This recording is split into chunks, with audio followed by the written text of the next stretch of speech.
के सांसद पप्पू यादव ने बाबा बागेश्वर पंडित धीरेन्द्र कृष्ण शास्त्री को लेकर एक विवादास्पद बयान दे दिया है। दरअसल पप्पू यादव ने बाबा बागेश्वर को देश विरोधी बताते हुए उन्हें पाकिस्तान भेजने की बात कह दी और पप्पू यादव ने कहा कि ऐसे लोग इंसान नहीं हैं। उन्होंने आगे कहा कि ये लोग एंटी नेशनल हैं और इनको पाकिस्तान, नेपाल और बांग्लादेश भेज देना चाहिए। 1 लाख धीरेन्द्र पैदा लेगा ना, इसको हम आदमी नहीं मानते, एनिमल मानते हैं। इसलिए ये लोग एंटी नेशन, इन लोगों को पाकिस्तान, बांग्लादेश, नेपाल भेज देना चाहिए, जहाँ पर लोकतंत्र को बचाना है और सनातन को जिंदा करना है। तो इन लोगों को डायनामाइट लगा करके ऐसे लोगों को शरीर में, ताकि सनातन हमारा जिंदा रहे, दुनिया में सनातन पर खतरा नहीं हो, इसके लिए पाकिस्तान इन लोगों को भेजना, इन लोगों को शहीद होना जरूरी है। तो बागेश्वर धाम के पीठाधीश्वर पंडित धीरेन्द्र कृष्ण शास्त्री ने एक बार फिर मंदिर, मस्जिद और गिरजाघरों में राष्ट्रगान कराए जाने की हुंकार भरी है। छतरपुर की 75 साल पुरानी श्री अन्नपूर्णा रामलीला के कार्यक्रम के दौरान बाबा ने ये मांग की और उन्होंने भगवान की आरती के बाद राष्ट्रगान गाया और मंदिर, मस्जिद और गिरिजाघरों में राष्ट्रगान शुरू किए जाने की मांग की।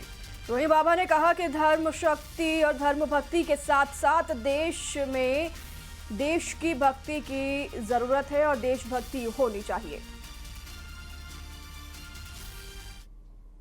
ही राष्ट्र है और राष्ट्र से ही प्रभु राम है। राम ही राष्ट्र है और राष्ट्र ही प्रभु श्री राम है। दोनों एक दूसरे के पूरक हैं। इसलिए राष्ट्रभक्ति के प्रति प्रत्येक भारतीय का कर्तव्य है अपना समर्पण दिखावे और भारत के गिरजाघरों में, मस्जिदों में, देवालय, मंदिरों में हमारा ऐसा मानना है राष्ट्रगान गाया जाना चाहिए। सप्ताह में एक बार तो कम से कम बजना ही चाहिए, ताकि राष्ट्र के प्रति कर्तव्य के लिए हम एकजुट रहें और राष्ट्रभक्ति दिलों में भरी रहे। और मध्य प्रदेश में नवरात्रि में होने वाले गरबा आयोजन को लेकर हिंदू संगठनों की चेतावनी और गैर सनातनियों के प्रवेश पर रोक की मांग को लेकर सरकार भी अब इस विषय को गंभीरता से ले रही है और कहीं ना कहीं हिंदू संगठनों की मांग को जायज भी बता रही है सरकार। पंचायत मंत्री प्रहलाद पटेल ने कहा है कि धर्म आस्था का विषय है, जिन लोगों की श्रद्धा देवी मां में है वो आए तो आपत्ति नहीं। तो वहीं प्रदेश के धार्मिक, धर्मस्व, न्यास और संस्कृति मंत्री धर्मेंद्र सिंह लोधी ने एकदम ही साफ कह दिया है कि नवरात्र और गरबा हिंदुओं का धार्मिक विषय है, इसमें किसी और की आवश्यकता नहीं है।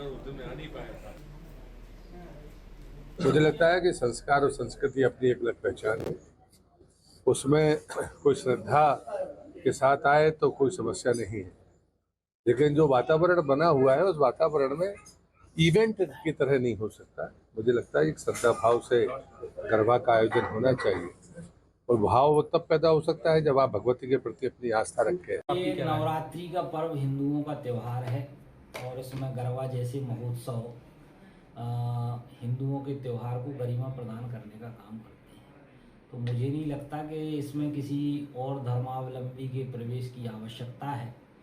और कुल मिला के गरबा का जो कार्यक्रम है वो माताओं बहनों का कार्यक्रम है, तो उसमें किसी असामाजिक तत्व की एंट्री ना हो, इसकी पूरी चिंता शासन प्रशासन